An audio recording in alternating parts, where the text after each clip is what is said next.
It's the World Soccer Talk podcast, the only podcast that focuses on watching soccer on TV, online, and apps. In episode 116, we discuss ESPN Plus goes Copa crazy and what that means for their competitors, Chris and Kartik's excellent adventure at the FIFA press conference, a US broadcaster picks up the rights to the International Champions Cup, our favourite games of the week, plus letters from you, the listeners, in our mailbag section. My name is Christopher Harris, aka The Gaffer, and I'm joined by my co-host, Kartik Krishnaiyer. Now, Kartik, this past week has flown by. There's been so much going on. Just two things, and there's a bunch of other stuff happening too, but two things last week. Last Thursday, we went to the David Beckham press conference at Lockhart Stadium for their hopes of getting that stadium for Inter Miami, the new Major League Soccer team that starts next season. And then Friday, we went to Miami for the press conference for FIFA, where they made some big announcements about the Club World Cup.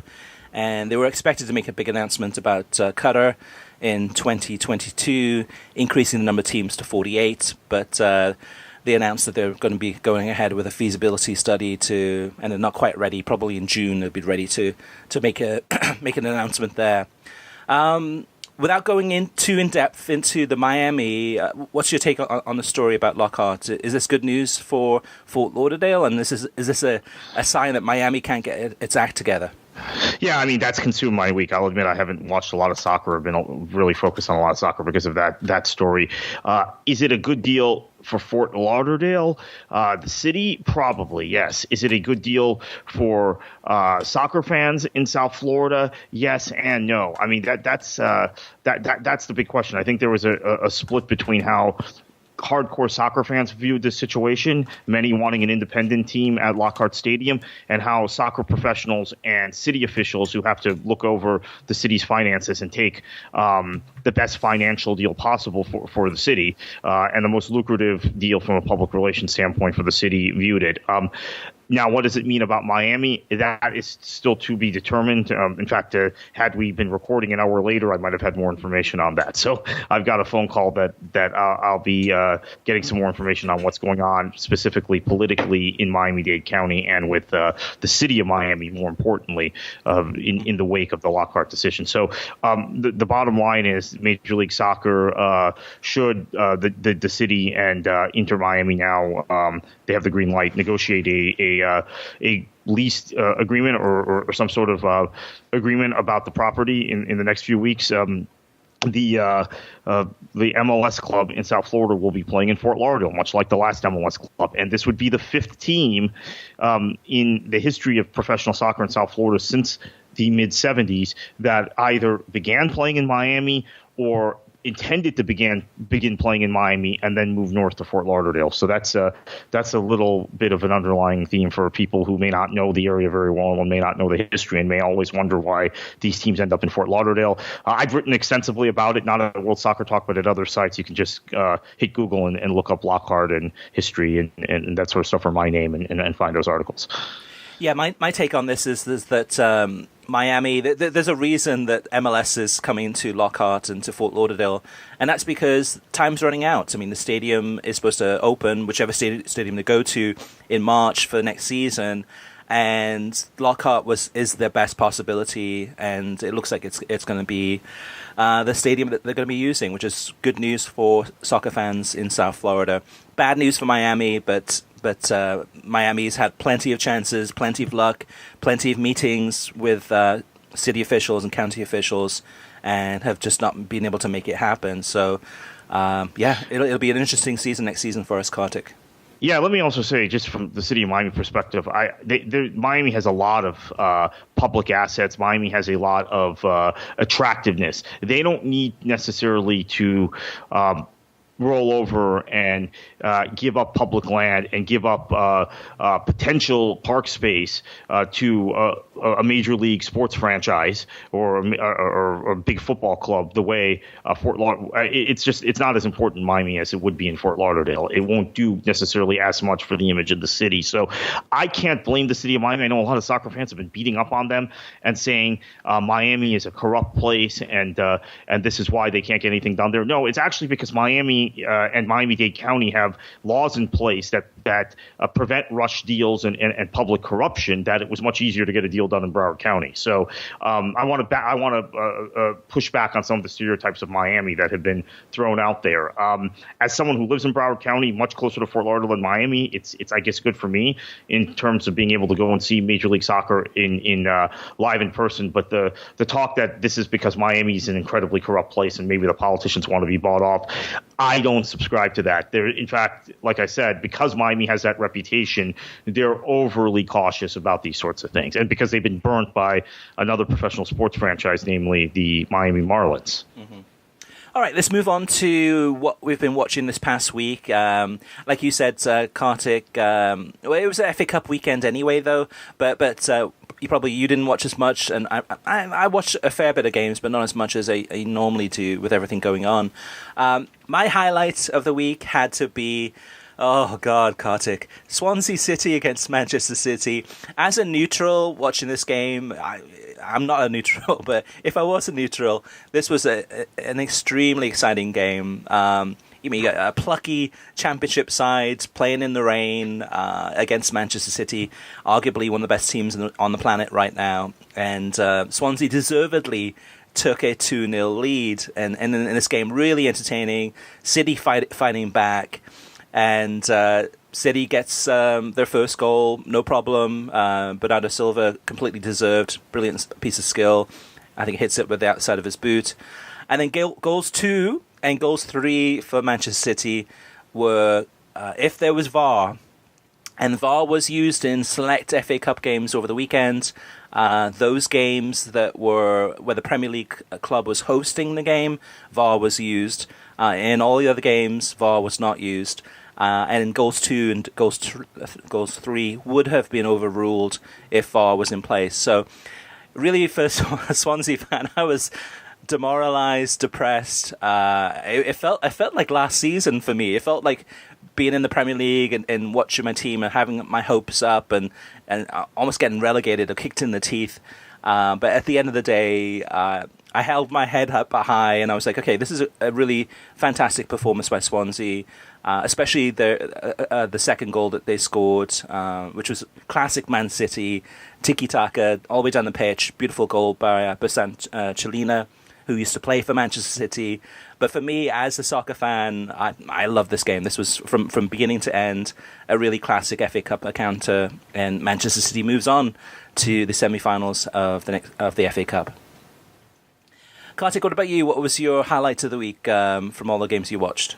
Yeah, so it would have to be the Hertha Berlin-Dortmund match. That came down to the end. Marco Reus popping up and getting a goal in stoppage time, keeping Dortmund level on points with Bayern, although it seems like every week it's hard work for Dortmund. They're needing to rally and get late goals, whereas Bayern are beating teams 6-0. So that's the sort of the split there. The last 2 weeks, Dortmund has needed late heroics to get through against lesser sides. In fact, the previous week it was against a side, Stuttgart, that is probably going to get relegated, and that was at home.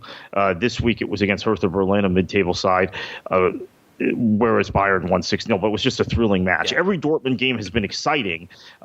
This is both good and bad. It's just defensively the issues that seem to have been sorted out under Lucien Favre have the defensive things going back to Jurgen Klopp's last season, 2014-2015 season. Now they seem to have just reappeared, and while very exciting, and I haven't missed a Dortmund game in a while, it's also edge of your seat stuff and not the way teams win titles, right? Even though they're scoring lots of late goals, conceding so regularly is a sign of a club that's not going to win a title. Yeah, and at the same time, Bayern Munich is steamrolling sides 6-0 and scoring goals plenty. So in terms of the goal difference, it's going up and up and up. The thing about this game, Kartik, the Hertha Berlin game against Dortmund, great commentary by Phil Bonney and Thomas Broik. I watched this one. I watched probably the last 10 minutes of the game. It was probably good timing, really, after the Swansea Man City game. And just really fantastic commentary, really passion, excitement. Phil Bonney just did a great job of just really pulling the viewer in and just celebrating with them on this fantastic late drama in that match. Just great stuff. As far as some of the other games I watched Leeds United against Sheffield United, a big win there for Sheffield United. Only had one shot on target the whole game, and they scored and win the game 1-0. Burnley-Leicester, we'll also watch Wolves against Man United, F.C. against L.A.F.C. So this, I was at my brother-in-law's house, and it was on a Sunday afternoon, and my brother-in-law said to me, he said, Chris, let me see what's on television, see if there's any soccer games on, because he probably saw I was a little bit bored. See, I said, yeah, check on FS1. So we switched on NYCFC, LAFC, and honestly, Kartik, I probably watched about 10 seconds of this game, maybe 15 seconds of this game, and I said, no, it's okay, go ahead and just change it back to golf or whatever you were watching, because I can't watch this. I mean, it's to me, it's just a horrible look. I mean, it's bad enough to probably be in the stadium and seeing this pitch that's, just looks horrible. It's horrible on a good day. It looks absolutely awful. And on television, it just looked unappealing. This to me, this is not soccer, Kartik. This is just a really bad look. Yeah, and you wonder why MLS we assume did not want Inter Miami playing at Marlins Park. The pullout of the Marlins Park deal is what predicated this rush or a potential Marlins Park deal or any thought of Marlins Park. There was no Marlins Park deal. Excuse me, wrong word usage there.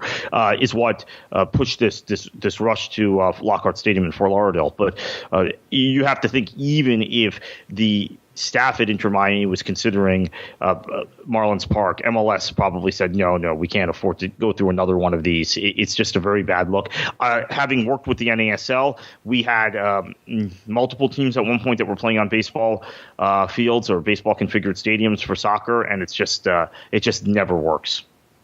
Yeah, that's the thing, though, too. If I'm Major League Soccer and I'm setting up a new team, or a team moves to a new stadium, the first thing I look at is, okay, aesthetics. I want to have, as a soccer fan, I want to watch a soccer game on a grass pitch. I want to watch a game on a real surface where the surface is not going to either favor or not favor the other team. I want it to be a fair, good-looking pitch. I mean, that's not much to ask for, really, but the other match I watched, and this was Cincinnati against Portland later in the day on Sunday, and a great atmosphere in the stadium. I mean, the home first game in MLS, packed stadium, good atmosphere. But again, this is like, I was like looking at the pitch. I'm like, why are they using a rubber pitch, a pitch with those rubber pellets? I mean, why couldn't they put grass in there? Because what happened is as you watch the ball go around the pitch, the ball sometimes would slow down when it shouldn't. Other times, players would be kicking in midfield and like rubber pellets going everywhere. And the thing is that these rubber pellets, the jury is still out on whether or not these rubber pellets that are being used are a cause or a risk of causing cancer. Because many of these stadiums that have been used that have these pitches, I think the EU is looking at this too, whether or not to ban them, because there's a concern. There's been different health reports. They say that because a lot of these rubber pitches, or these pitches with rubber pellets, use these pellets from old recycled tires, which contain low concentrations of hazardous and cancer-causing chemicals. So the jury's still out whether or not these are actually even safe for the players. There is a lawsuit out there, I think, from a goalkeeper that was suing because that he got rubber pellets, probably swallowed them in a goalmouth incident. It's not a safe look. But even for the TV viewer, to me, watching this game, I'm like, oh my God, why can't they use grass? Because for me as a viewer, it turns me off. It just changes the whole viewing experience of watching a game. Kartik, anything else you watched this past week that stood out? No, the same thing. The Cincinnati Portland game, similar observations about the turf, and that's just general observations about the turf in general. Also have to mention that was another consideration. We keep coming back to this theme for Inter Miami. Had a lot of back and forth yesterday about FIU, and why FIU, which is in Miami-Dade County. I want to stress this to people who, again, don't know the area. FIU Stadium has a Miami address because it is in unincorporated Miami-Dade County, and that is its postal zone. However, it is not in the city of Miami. In fact, some people in the city of Miami tell me it's easier to get to Fort Lauderdale than to FIU. I don't know. I don't live in the city of Miami. FIU is closer than Fort Lauderdale is, but again, it's the way traffic is in South Florida.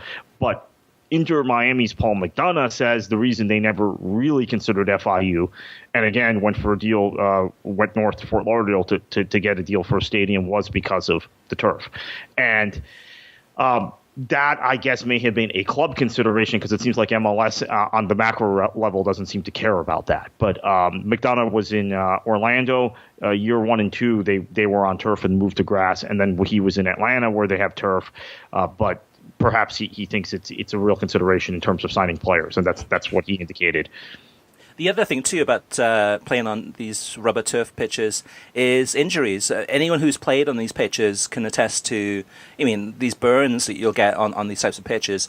Yes, they're better than what they used to be, but for me, for Inter Miami, I applaud them that if they're looking for a stadium that has a grass pitch, something they can customize to be their own, Lockhart's a perfect match for that. And you look at FIU, which has turf, basically a rubber pitch.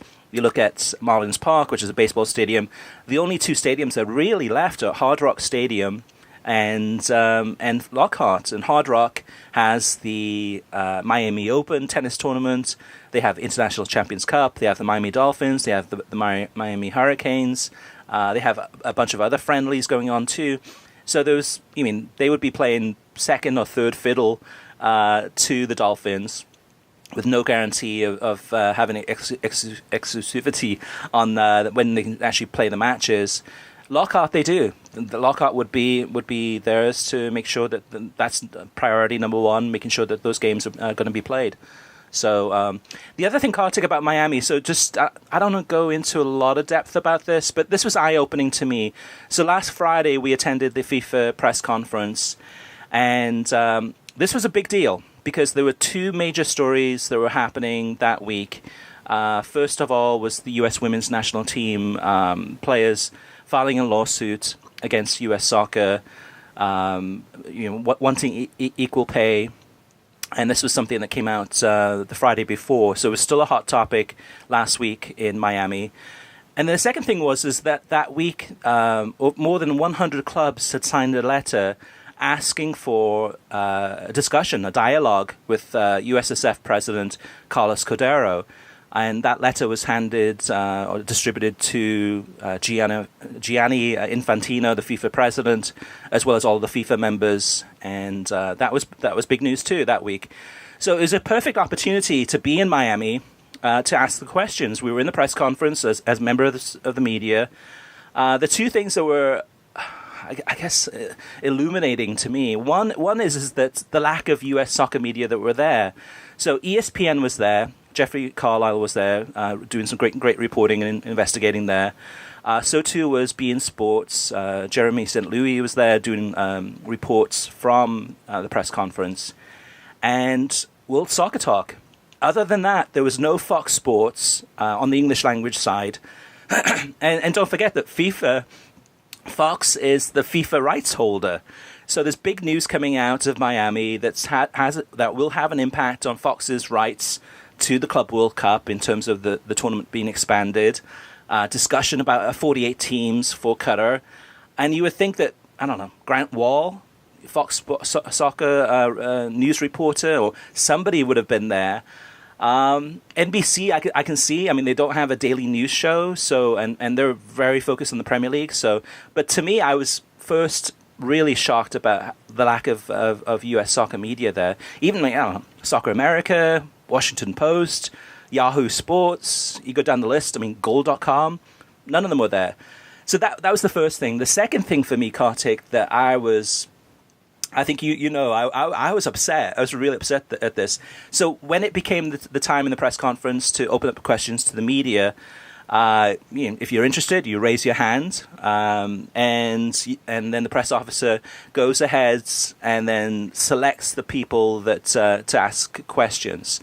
And this was a really interesting thing for me to watch because, yes, okay, they went to the New York Times, they went to the Associated Press, they went to Reuters, et cetera, et cetera. And then they started looking at the other media to see who was wanting to ask a question. I was the person that raised my hand. I got a nod from the FIFA press officer. Okay, yeah, I see you raised your hand. I'll be to you in a few minutes or so. Then there was the CONCACAF press officer who was standing beside me, went ahead and looked at my badge, looked at my name, and then was texting the FIFA press officer. And who knows what he said? I can imagine what he said. But they went ahead and skipped me. And not only did they skip me, they skipped all of U.S. soccer media. ESPN was there, Jeffrey Carlisle raising his hand, wanting to ask a question. They purposely made sure that no members of the press from U.S. soccer media were able to ask questions, which then, from FIFA's perspective, and from the perspective of U.S. soccer, everything's rosy, everything's great, everything's wonderful. There's no hard questions, no tough questions asked about the U.S. women's national team lawsuit or about this letter that has been signed by more than 100 clubs in the United States asking for a dialogue about opening up the system to have possibilities of at least promotion relegation, which is part of FIFA's Article 9. Last but not least, Kartik, you were there, you were beside me. So the press conference ends, Jeffrey Carlisle jumps up, goes over to Carlos Cordero and says, hey, do you have a few minutes? I stand up too, as do you, Kartik, to see if we can get to ask some questions.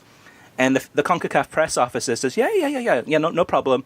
And then Carlos Cordero goes out a side door, kind of a back door, which no one's allowed through except for the press officers and the members, FIFA members, etc. He goes out the back door, and then the press officer says, okay, yep, he'll meet you in the lobby. As then Jeffrey Carlisle and ourselves, we go over to the lobby to go ahead and get ready to ask questions. The press officer comes to the lobby and says, oh, I'm sorry, Carlos is gone. And that was it. So there was no opportunities, not one opportunity to ask one question. And to me, it was illuminating and sickening, really, is that this is how press conferences, and I've had the same experience at U.S. men's national team press conferences, and I've gotten a lot of criticism, or there's been a lot of criticism in the past that U.S. soccer media just ask softball questions. The questions that they ask are not really direct, strong questions. And here's an example of a press conference in our backyard, essentially, with an opportunity to ask some tough questions and get some good answers back to find out what is going on with this lawsuit, what is going on with this letter, and you're cut off. You're blocked. You're basically blackballed, not allowed to actually ask questions. And this goes a long way to showing why U.S. soccer is so protected. They're doing it. They're making sure that this doesn't that the people like me and others don't ask questions, don't ask those tough questions, especially in front of an international audience, an international media audience, where they may not. Associated Press and these reporters from the New York Times and from England, etc., may not realize what's going on in the United States. Kartik, anyway, that's my rant for the day, but I was really upset by this. Yeah, I think that there was also just kind of a disinterest in international governance issues among a lot of U.S. press, which might explain why they didn't come down to Miami for this. In fairness, the budgets are tight, and we just had the She Believes Cup, and now we have two U.S. men's national team matches. We had the opening of the stadium in Cincinnati. Those sorts of things do take priority among American soccer writers. I'm not justifying it. I'm just saying that's probably not the opening of the stadium in Cincinnati. Sorry, they don't have their new stadium yet, but their first MLS home match, right, which was at Nippert Stadium on the campus of the University of Cincinnati. So I think those are probably the considerations. Now, interestingly enough, She Believes one of the matches, U.S. matches, was in Florida, and so is this upcoming U.S. friendly against Ecuador. But they weren't able to kind of swing 3 trips to Florida, I guess, for a lot of these folks. But this is probably the first time FIFA's ever met in the United States for a meeting. this is a historic occasion. I mean, in my 14 years of covering soccer in the United States, FIFA never came to this country in that time. Usually they would go to the Bahamas for most of the meetings under Blatter in this region. So it's a big deal. And to me, I mean, the U.S.-Ecuador game that's coming up and the other U.S. women's national team and men's national team friendlies, you can almost guarantee that there'll probably be, 50 to 100 members of the media there. Sometimes probably, say, Goal.com as one example, or Fox Soccer. They might have 3 or 4 people there. So to me, it's like, okay, how about sending one of those people, instead of sending them to the U.S. men's national team or men's or women's, send that one person to Miami, have them report on this. I was just flabbergasted, Kartik. I just really, maybe I shouldn't have been surprised by this, but I was really upset by this. I mean, and it's par for the course. I mean, this has been time after time where we've been blocked from asking questions, and it is what it is. And I will keep on asking those questions, or trying to ask those questions. But I wanted to share the story just to let listeners know, because oftentimes on Twitter, people are complaining and saying, like, the U.S. soccer media is soft. Part of it is that we don't have the access. Part of it is that Carlos Cordero doesn't make himself available for press conferences, even to a telephone press conference. Not as much as other presidents of other countries that do it quite often. So it's not a good relationship overall between the media and U.S. soccer, and here's a perfect example of that, of CONCACAF going in. It's not even the U.S. soccer press officer, it was the CONCACAF press officer going in and blocking, preventing us from asking questions. All right, Kartik, let's move on to TV streaming news. Yeah, World Soccer Talk is reporting, or has reported, that ESPN Plus has acquired the rights for the Copa America in the United States in English and in Portuguese. Remember, the Spanish language rights have gone elsewhere. So that was that we reported on Wednesday, as I think back this week, and pretty significant that, again, more and more properties seem to be falling behind that OTT paywall with ESPN Plus. However, have to stress this once again, Chris, ESPN Plus is significantly more accessible in terms of price than most other OTT services. Yeah, so the Spanish language rights to Copa America still is with Telemundo, and then the Portuguese and English language rights on ESPN Plus. This is huge news because, really, ESPN Plus is leaving the competition behind in the dust. You look at, say, DAZN, which even 2 months ago, 3 months ago, with high hopes, we thought, okay, DAZN's going to come into the US market pretty strong on the soccer side. And we understood that they were actively trying to acquire soccer rights, even from current rights holders, asking them, hey, do you have some excess inventory, is what they call it. Some games that maybe you don't mind kind of sublicensing to DAZN. That hasn't happened, and DAZN, the feedback we've gotten just even in the last couple of podcasts has been disappointing, whether it's the J-League or the A.F.C. Champions League. They're not showing all the games. They're only showing a small selection of the games.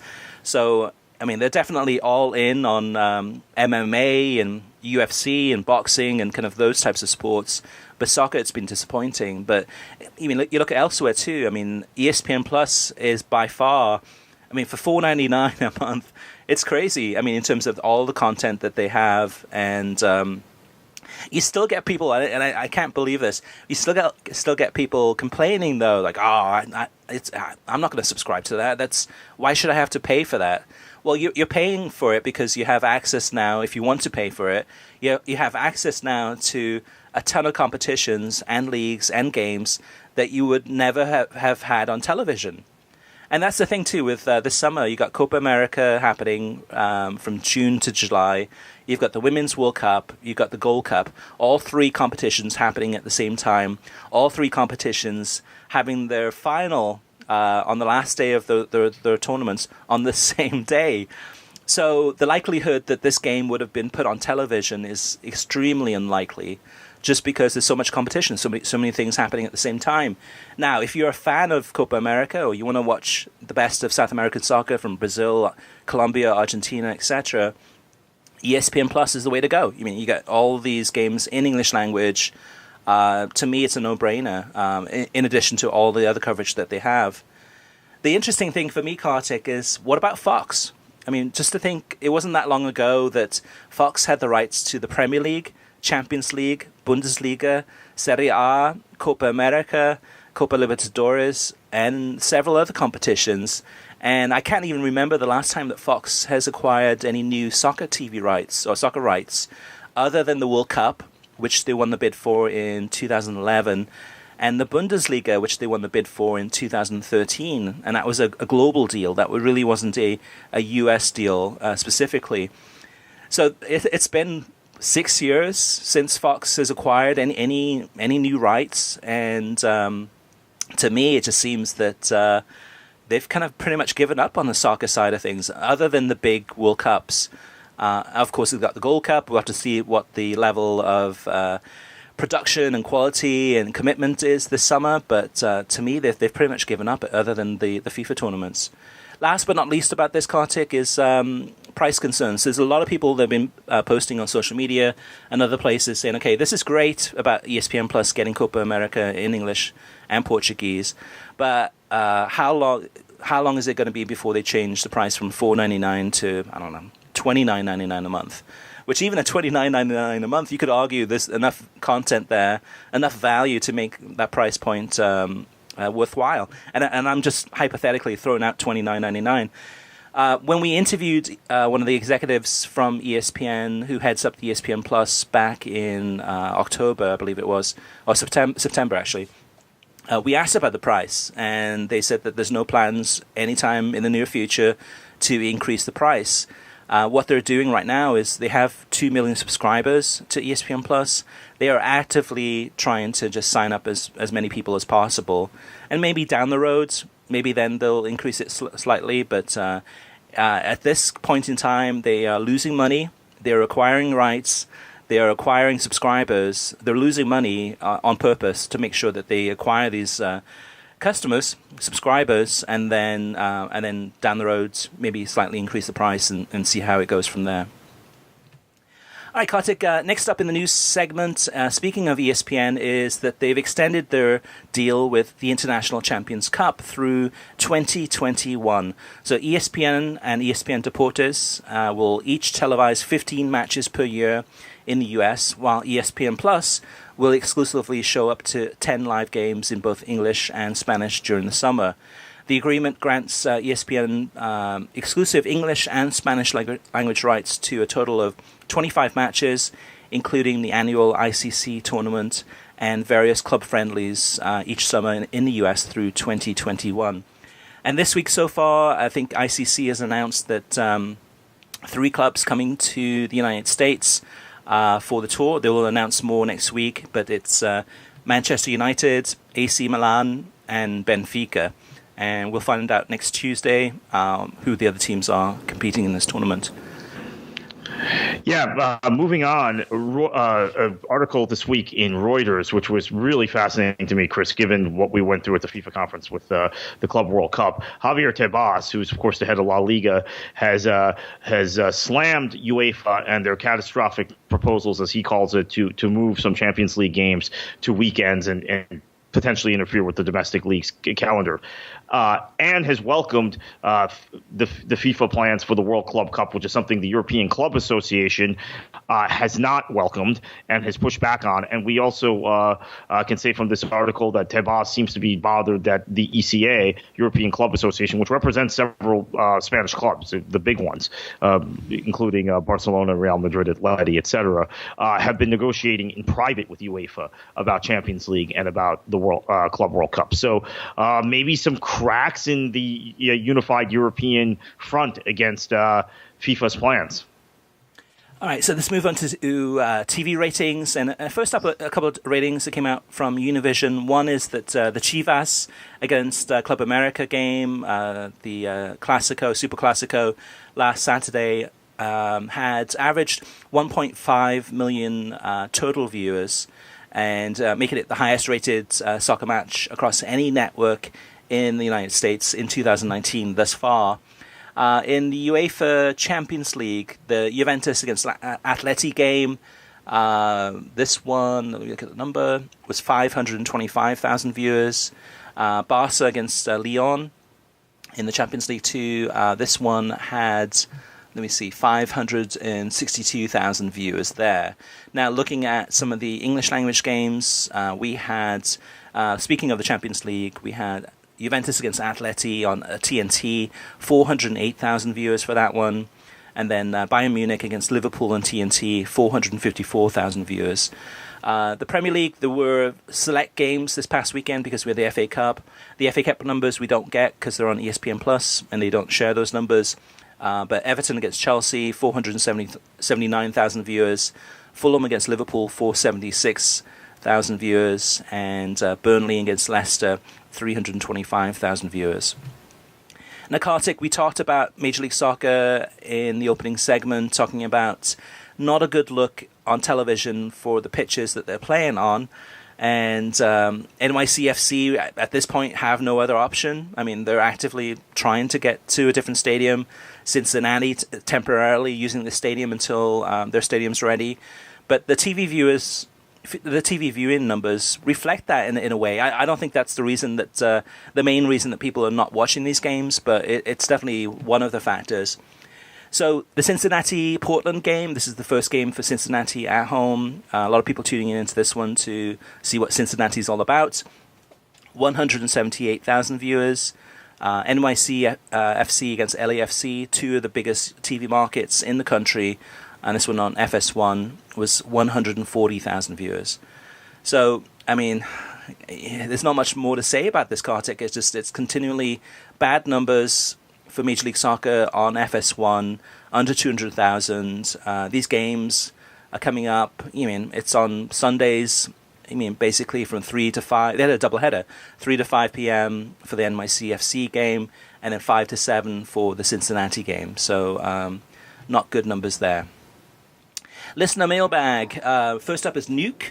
And Nuke says, I agree with the fan Chris from your pod last week. We've had season tickets to NYCFC games. Awesome seats, expensive seats, free buffet. MLS is boring 9 times out of 10 games. I honestly would rather watch Manchester United versus Wolves in the FA Cup if it came down to it. Doug Turner says, is there a reason why MLS and USL don't do midweek fixtures? I'd like to watch as many games as I can, but the nature of spoiling all the games during the broadcast kills replay value, and since they're all lumped together on the weekend, it's tough to find time to get to many of them before a talking head gives the scoreline away. What's your take on this one, Kartik? I think that's pretty interesting. The thing that you have to understand, though, is that because MLS is shortening their season this year, they will have more midweek fixtures. So maybe, Doug, your question, which would have been really appropriate last season, let's revisit this in about 6 months and see how it does, because there will be a clutter of midweek fixtures coming up. Because they've shortened the season, and it's also a Gold Cup year, and the Gold Cup is a tournament where I believe Major League Soccer probably sends more players than any other league, maybe Liga MX, but probably Major League Soccer. So good question. It was a perfect question a year ago. MLS has actually somewhat addressed that. Yeah, so just wait and see on that one. It'll be coming up pretty soon, some of those midweek fixtures, especially as the season goes on. Brian Battle says, does MLS and Fox use flex scheduling just to choose featured matches like the NFL does? Also, do you think MLS primetime kickoff times are meant to favor with teams that have TV broadcasts versus web-only deals? So yes, MLS and Fox, really MLS, does use flex scheduling to really feature kind of what they think will be the games, kind of more the higher profile games, or the teams featuring the big teams on a Sunday, for example, whether it's in the afternoon or prime time in the evenings. Like, for example, for the 2019 season, this season, there are not many Columbus Crew games. There are not many Colorado Rapids games. And there's a reason for that. MLS is, looking at the schedule with Fox and other broadcasters and cherry-picking the games that they think will get the most number of viewers. The F.C, they've been pushing for years, and it's still not happening as far as TV viewers, even though New York is the number one TV market in the country. So that's the first part of your question, Brian. Second part is, do you think that MLS primetime kickoffs are meant to favor teams that have TV broadcasts versus web-only deals? What do you think about this one, Kartik? This is a good question. Yeah, it's one of those things where MLS has tried the last, I'm trying to think how many weeks, 2 weeks of the season, because the fixtures are played at the same time those last 2 weeks, to then pick a nationally televised game out of that lump of fixtures, which is the most important game of the weekend, or 1-1 for FS1 and ESPN. Although they're not going to go head to head, right? So it's basically one match that's highlighted. Yeah. It might work, but then at the same time, you have to remember, unlike the NFL, which operates largely on TV and sponsorship revenue, the number one driver for MLS is ticket revenue. If you set a published time of a game, or if a game is TBD, and then you shift the game, now college football, all the games shift because every game seems to be on television, and you find out 6 days in advance when the game is, and those stadiums still fill up. But MLS is a little different. They depend on ticket revenue, and it's very difficult. And this has been my experience also with the lower divisions. Very difficult when you publish a start time at the beginning of the season with the kind of fans we have that buy tickets for soccer in this country to change the time of the match and play it at a different time for television. So that's just the reality of the fan base. MLS has tried some of it, and there's been pushback. Luke Christopher says, love the pod. I have a TV background, so I can totally nerd out. Shame I'm not in the 305 Miami-Dade anymore. I could have grabbed a pint at Chaplin's or Playwright. By the way, you can watch Sky Footy legally on YouTube. So yeah, they have a Sky Sports YouTube channel. It's not live, but they have most of the segments on there. So, as far as their analysis and anything interesting that comes out, any interviews they've done, you can watch that. They also have Sky News, which is live on YouTube. It streams there. But whenever it comes to the sports segment, they go ahead and they don't play that live segment. They usually have something on tape that they show during those times, like a 5-minute time. Reason being is that even though that Sky Sports has the rights to the games in the UK, they don't have rights to globally to those games, whichever highlights they show. Blockchain D says, if Arsenal or Chelsea were to finish top 4 and then win the Europa League, would the 5th team in the Premier League get the Champions League spot? Kartik, this is a riddle. I'm not sure if you know the answer to this one. And I believe the answer is no now. It used to be yes. I think that rule has changed. I am not positive. They keep changing things. Now they have 4 automatic qualifiers. You don't have the qualifying round. So, yeah, I actually don't know the answer, but I believe it's no. Carl McClure says, on Sky Sports News, for every EFL Championship highlight, it was written on the screen, pictures from ESPN Plus. Despite the fact that we only get 1 match per day on days of matches, this makes me even more so want championship games on ESPN Plus. So to answer the first part of the question, just to mention something, Kyle, is we probably get about 4 games a weekend, sometimes, probably 3 to 5 championship games a weekend. There's usually 1 on Friday, 2 on Saturday, sometimes 1 to 2 on Sundays. and if you're lucky, sometimes on a Monday, but it's very rare on a Monday. So roughly 3 to 4, sometimes 5 if you're lucky, championship games on the ESPN Plus. There's actually a lot of coverage that we do get through ESPN Plus for the championship.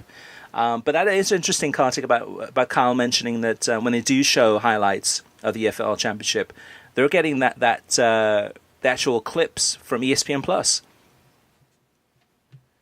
Yes, and it says BAMTech ESPN Plus in the corner on the highlights. All right, next up is Raymond Orozco. He says, when it comes to the CONCACAF Champions League, people talk about the timing and the wage disparity between Liga MX and MLS, but I believe the bigger talking points, do you believe that American investors will ever invest into sports franchises without seeing high, profitable returns? I don't know. I think, I mean, the whole question about Major League Soccer and how much money these owners are actually making, it's a black box. It's one of those things that if you ask Don Garber, how's MLS doing monetarily wise, when it becomes time for like CPA negotiations, it's like we're losing money. It's maybe 1 or 2 teams are profitable, everyone else is losing money.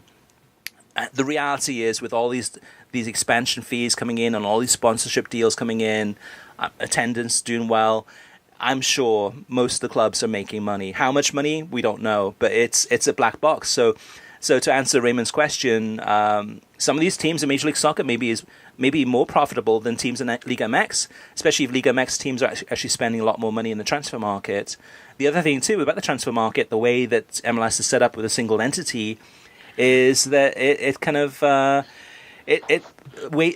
actual transfer fees. It brings those down a little bit. What's your take on this, Kartik? I think that we've seen American owners in general are some of the worst owners in European football. There are exceptions, but I don't think. I think the profit motive is what drives a lot of Americans, or investor protection, risk mitigation. I'm not sure that's necessarily the case with the biggest investors from abroad. I'm not sure. Now, on the CONCACAF Champions League, I think there are multiple factors for MLS's failures in that competition. But once again, I have to stress, I think I think the gap is not that large. I just think that there's certain things that MLS teams are not getting, and the biggest thing is the limits in depth due to league rules, and the limits in when you can train due to the CBA. And those two things can be addressed, I think, relatively easily and make MLS far more competitive in CONCACAF Champions League on par with Liga MX. And that has nothing to do with some of this external stuff. So I think there are actually pretty easy fixes for it, but they haven't been done. Last but not least, the last question is, or actually this is more of kind of a FYI, is from John Average Geek. He says, the Flow Sports DC United deal, it's the first time that DC United is getting money for its rights. I don't mind DC United going over the top and having games streamed, but I think the price points and an unproven partner are my big issues. So yeah, it's... we talked about last week, I think, the Cincinnati deal with Flow Sports. I think it's $150 a year to be able to access their games, their home games there. Unless you're a season ticket holder in DC, then you can pay $70. So yeah, it's $150 if you're not. Yeah, but even at $70 a deal, that's still pretty. That's a lot of money. And then on top of that too, that's you have a streaming service that has very low quality, and like John says, they're an unproven partner. So this deal, I think I guessed it last week. I said they're going to this deal because they're getting more money. Flow Sports is offering more money than the local TV company is. And John points that out to be true. So, and that's the thing about distribution. You don't always want to go to the people that are offering the most amount of money. You want to go to what's best for you. You could say La Liga. You could argue that La Liga probably back in the day, about 5 years ago, when beIN Sports acquired the rights, beIN Sports, I'm sure, was offering the most amount of money. La Liga went with that deal thinking, okay, this is the best route for us. in hindsight, depending on who else was offering money at that time, it may have been better for them to go with somebody that was offering less money but greater distribution and greater opportunities to have these games on over their television. We don't know, but I'm sure that'll be coming up into the conversations in the next 12 months when La Liga rights start the bidding for that. So listeners, you can always reach us via email through web at worldsoccertalk.com, as well as facebook.com/worldsoccertalk, and on Twitter at worldsoccertalk. Plus, of course, you can post your comments on worldsoccertalk.com. We'd love to get your feedback, and we really appreciate any questions or rants or raves or feedback that you have. So listeners, thank you for listening. You can get a new episode of the World Soccer Talk podcast every Thursday. Every episode is released on SoundCloud, Spotify, YouTube, Stitcher, iTunes, TuneIn, Audioboom, and worldsoccertalk.com. If you like the show, share it with your friends on social media and give us a review on iTunes. And Kartik, heading into a weekend of international break games. You got the Euro 2020 qualifiers, you got friendlies, you got the Africa Cup of Nations qualifiers, etc. What should he do? Enjoy your football.